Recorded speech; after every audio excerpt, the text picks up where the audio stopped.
ছাত্রছাত্রীরা জেক্সপো এবং ভোগলেট দেওয়ার কথা চিন্তা ভাবনা করছো যে তোমরা এই বছর জেক্সপো এবং ভোগলেটের থ্রুতে ডিপ্লোমা ইঞ্জিনিয়ারিং এ ভর্তি হবে, তো ভিডিওটা পুরোপুরি তোমাদের জন্য। কবে তোমাদের ফর্ম ফিল আপের ডেট আসবে, কবে তোমাদের এক্সাম ডেট হবে, কারা কারা এলিজিবল আছো, সমস্ত জিনিসটাকে নিয়ে কিন্তু আজকের এই ভিডিওতে আমি আলোচনা করব। তো এই ভিডিওটা অবশ্যই তোমরা শেষ পর্যন্ত দেখতে থাকো। আর চ্যানেলে যদি নতুন হয়ে থাকো সাবস্ক্রাইব করে দিও, লাইক করে দিও ভিডিওটাকে, এবং তোমাদের যদি কোনো কোশ্চেন হয়ে থাকে, কোনো কোয়ারি হয়ে থাকে, সেইটাকে অবশ্যই তোমরা কমেন্ট বক্সে আমাকে জানিও, ঠিক আছে? তো দেখো, জেক্সপো অ্যান্ড ভুগলে 2025, আজকে আমরা কোন কোন জিনিসগুলোর উপরে আলোচনা করবো সেটা আগে দেখে নাও। ঠিক আছে, তো আজকে আমরা আলোচনা করবো প্রথমে ফর্ম ফিল আপ ডেট। ঠিক আছে, ফর্ম ফিল আপ ডেট কবে হতে পারে, এক্সাম আমাদের ডেট কবে হতে পারে বা এক্সাম হবে কিনা, এই জিনিসটার উপরে আমরা ডিসকাস করবো। কারা কারা এলিজেবল, কারা কারা এবারে দিতে পারবে, সেটার উপরে আমরা হচ্ছে ডিসকাস করবো। ঠিক আছে, আর আমরা কি দিয়ে ডিসকাস করবো, গভর্নমেন্ট কলেজে তোমরা পড়বে না প্রাইভেট কলেজে পড়বে, কোনটা তোমার জন্য বেস্ট হবে, সেটা নিয়ে আমরা ডিসকাস করবো। আর আমরা ডিসকাস করবো এই বছর যারা মাধ্যমিক দিয়েছো তারা কি এলিজেবল, বা এই বছর যারা উচ্চ মাধ্যমিক দিয়েছো তারা কি এলিজেবল, সেটার ব্যাপারে আমরা আজকে ডিসকাস করবো। ঠিক আছে, তো প্রথমে আমরা শেষ থেকে চলি। ঠিক আছে, তো দেখো, এই বছর যারা মাধ্যমিক দিয়েছো তারা কিন্তু, তোমরা কিন্তু সবাই এলিজেবল। ঠিক আছে, এখানে একটা তোমার ডাউট হয়ে থাকে যে দাদা আমি তো এইবারে মাধ্যমিক দিয়েছি, তো ব্যাপারটা হচ্ছে যে আমাদের তো রেজাল্ট বেরোয়নি এখনো। ঠিক আছে, তো আমি কি এলিজেবল? হ্যাঁ ভাই, তুমি একদম এলিজেবল, যারা মাধ্যমিক দিয়েছো তারা কিন্তু পুরোপুরি এলিজেবল জেক্সপোর জন্য। ঠিক আছে, ভোগলেট কিন্তু তোমরা দিতে পারবে না, ভোগলেট কিন্তু এলিজিবিলিটি মানে আলাদা, সেটা আমি আগের ভিডিওতে বলছি। যারা মাধ্যমিক দিয়েছো তারা কিন্তু অবশ্যই জেক্সপো দিয়ে 3 বছরের ডিপ্লোমা কোর্সে কিন্তু তোমরা ভর্তি হতে পারবে। ঠিক আছে, এবার অনেকেরই একটা কোয়েরি থাকে যে গভর্নমেন্ট কলেজ না আছে প্রাইভেট কলেজ। দেখো, সিম্পল জিনিস, গভর্নমেন্ট কলেজে তোমাদের যে খরচা হয় সেটা কিন্তু খুবই কম থাকে, এবং প্রাইভেট কলেজে তোমাদের কিন্তু খরচাটা অনেকটাই বেশি থাকে। ঠিক আছে, গভর্নমেন্ট কলেজে যদি আমি কথা বলি, তোমাদের 3 বছরের যে কোর্স হয়, ঠিক আছে, তোমাদের অবশ্যই যে এক্সপোর্ট আছে 3 বছর, বা ডিপ্লোমা কোর্সটা 3 বছরে হবে। এই 3 বছরের কোর্সে তোমাদের টোটাল কিন্তু প্রায় 10,000 টাকা খরচা হবে। ঠিক আছে, টোটাল 3 বছরে। আর এটা যদি প্রাইভেট কলেজের ক্ষেত্রে হয়, প্রাইভেট কলেজে প্রায় 80,000 টাকা থেকে শুরু করে 1,10,000 টাকা কিন্তু তোমাদের কিন্তু খরচা হতে পারে। তো দেখতেই পাচ্ছ, অনেকটা, কোথায় 10,000 টাকা, কোথায় 100, 1,10,000 টাকা। ঠিক আছে, তো তোমাদের কিন্তু টাকাটা কিন্তু অনেকটাই বেশি লাগবে তোমাদের প্রাইভেট কলেজে। তো যাদের ফাইন্যান্সিয়াল কন্ডিশন খারাপ তারা কিন্তু এখানে গভর্নমেন্ট কলেজে অ্যাডমিশন নেবে। ঠিক আছে, এবং এইটা নিয়ে তোমরা যদি একটা ডিটেলস এর ভিডিও দরকার হয় যে কোনগুলো বেস্ট গভর্নমেন্ট কলেজ, কোনগুলো বেস্ট প্রাইভেট কলেজ, সেইটা নিয়ে অবশ্যই কিন্তু আমি তোমাদের জন্য ভিডিও বানিয়ে দেবো, আমাকে অবশ্যই কমেন্টে তোমরা জানাবে। ঠিক আছে, এবারে আসছি কারা কারা এলিজিবল। ঠিক আছে, তো দেখো, আমাদের দু রকমের হচ্ছে ডিপ্লোমা কোর্স হয়, একটা হচ্ছে 3 ইয়ার্স।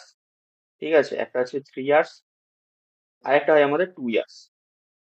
তো 3 ইয়ার্সে ভর্তি হওয়ার জন্য তোমাকে জেক্সপো দিয়ে যেতে হবে, এবং 2 ইয়ার্সে যেতে গেলে তোমাকে ভোগলেট দিয়ে যেতে হবে। ঠিক আছে, তো 3 ইয়ার্সে যদি তোমরা যেতে চাও তাহলে তোমাকে জেক্সপো দিতে হবে। তোমরা জেক্সপো, তোমাদের যদি মাধ্যমিক তোমরা যদি পাস আউট করে থাকো তাহলে কিন্তু তোমরা কিন্তু অবশ্যই তোমরা জেক্সপো দিয়ে তোমরা কিন্তু ভর্তি হতে পারবে। ঠিক আছে, এটা আমি সরকারি কলেজে প্রাইভেট কলেজে দুটোই তুমি জেক্সপো দিতে পারো। প্রাইভেট কলেজে যদি ভর্তি হতে চাও তাহলে কোনো জেক্সপো ভূগোলের কিছু দেওয়ার দরকার নেই, তোমার ডাইরেক্ট গিয়েও ভর্তি হতে পারো। ঠিক আছে, এবং দেখো, 3 আর 2 ইয়ার্স এর মধ্যে বিশেষ কিছু ডিফারেন্স নেই। ঠিক আছে, কোনো তোমরা ডিফারেন্স পাবে না।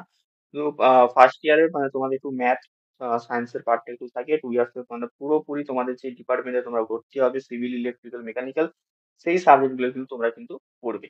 ঠিক আছে, তো ভোগলেট কারা দেবে, ভোগলেট তারাই দেবে যারা হচ্ছে মাধ্যমিক করার পরে 2 বছরের যে ভোকেশনাল কোর্স করেছো। ঠিক আছে, যারা ভোকেশনাল করা আছে তারা কিন্তু ভোগলেট দিতে পারবে, অথবা যারা হচ্ছে এইচএস সায়েন্স নিয়ে করেছো। ঠিক আছে, কি বললাম, এইচএস সায়েন্স নিয়ে করেছো তারা কিন্তু, তোমরা কিন্তু ভোগলেটের জন্য কিন্তু এলিজেবল থাকবে।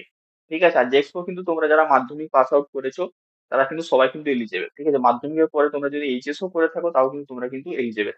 মানে সাপোজ ধরো তারা হচ্ছে মাধ্যমিক পাস আউট করেছো, দিয়ে আর্টস নিয়ে তোমরা হচ্ছে এইচএস পাস করেছো, তোমরা কিন্তু জেক্সপো দিতে পারবে। ঠিক আছে, কিন্তু তোমরা ভোগলেট দিতে পারবে না। ঠিক আছে, ভোগলেট তারা দিতে পারবে যাদের কাছে ভোকেশনাল কোর্স আছে, বা হচ্ছে তোমরা হচ্ছে এখানে এইচএস সায়েন্স নিয়ে পাস করেছো, বা যাদের আইটিআই আছে। ঠিক আছে, তারা কিন্তু বলে না, যারা আইটিআই করেছে, ঠিক আছে, তারা কিন্তু ভোগলেটের জন্য কিন্তু এলিজেবল। ঠিক আছে, তারা কিন্তু ভোগলেটের জন্য কিন্তু এলিজেবল থাকবে। ঠিক আছে, এবারে আসছি এক্সাম ডেট। ঠিক আছে, তোমাদের এক্সাম ডেট কি থাকবে তোমাদের জেক্সপোর।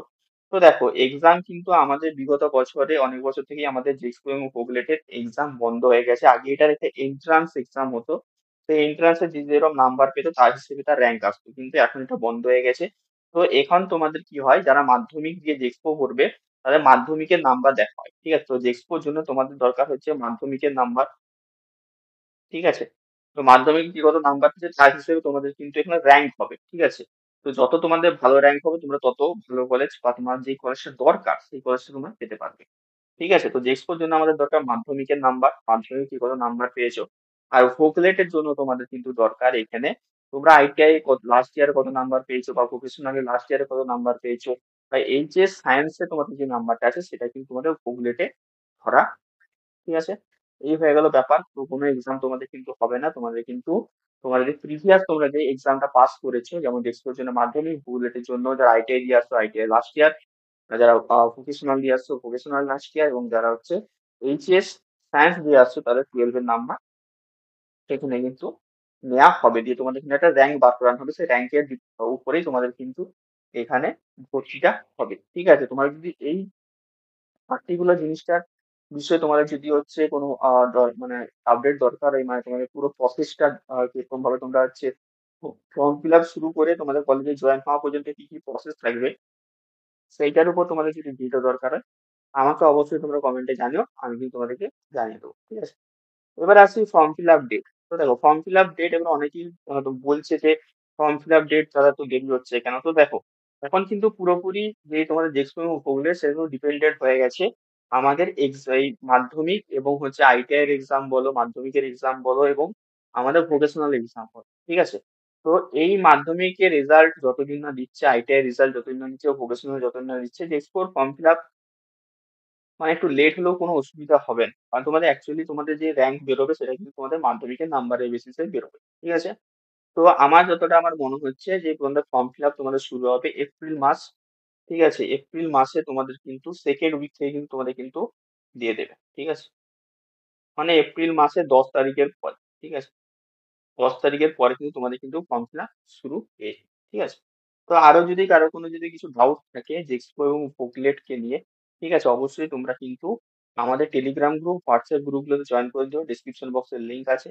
অবশ্যই তোমরা এই কমেন্ট বক্সে আমাকে জানাতে পারো। আমি অবশ্যই সবাইকে রিপ্লাই দিয়ে দেবো। ঠিক আছে? চলো দেখা হচ্ছে অন্য কোনো ভিডিওতে। টাটা।